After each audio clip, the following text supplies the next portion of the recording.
العنصرية المراقبة مستهدفة دبابة.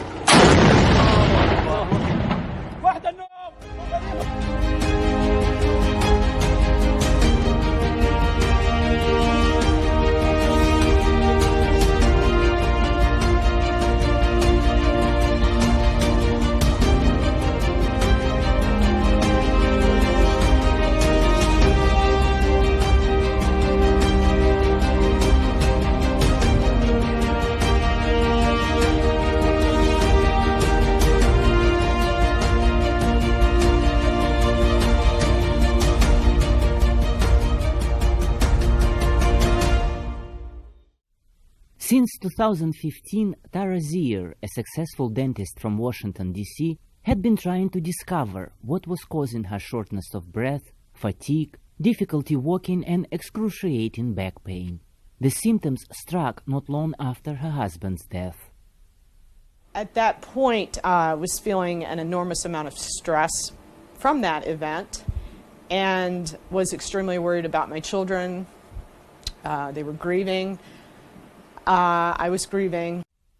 After consulting with endocrinologist, psychiatrist, rheumatologist, cardiologist, and a myriad of other doctors, she still didn't know what was happening, and her symptoms were getting worse.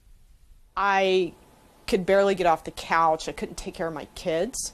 My in-laws actually moved in with me. I had to hire someone to live with me.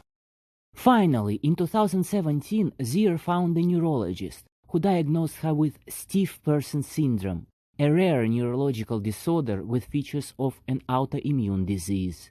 There is no treatment, only eliminating the symptoms. Only 1 person in a million suffers from the syndrome.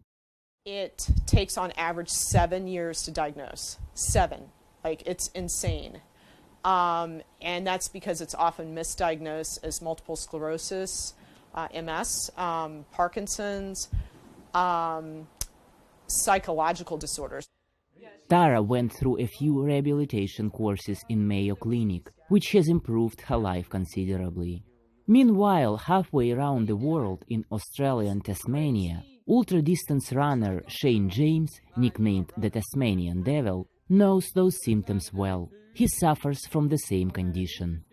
You feel that drained, or you're in that much pain, and it's just such a grind where it's 24/7, day in, day out, and you live with it, and you know that you're going to live with it the rest of your life. Tara fought back by writing a book and founding Stiff Person Syndrome Research Foundation, a non-profit organization that raises funds to study the disease.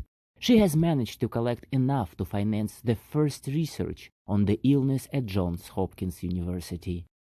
My role in this really is to take that 7-year number and squeeze that down, and so people can get diagnosed properly. It's given me purpose. James has been hoping all his life that someone would start to research the syndrome, and met Tara through Facebook. So he decided to help her foundation and draw attention to the syndrome by running 880 kilometers through Tasmania. You've really got a choice.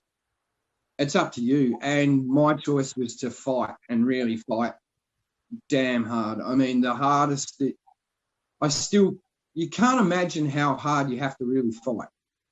And then you keep going. What you've been able to do, it's unbelievable to me, and I'm forever grateful for you for doing this. It took James 3 weeks to run the 880 kilometers, and the $20,000 he raised were passed to Zier's foundation to fund research on the syndrome. Maxim Moskalko for VOA News, Washington.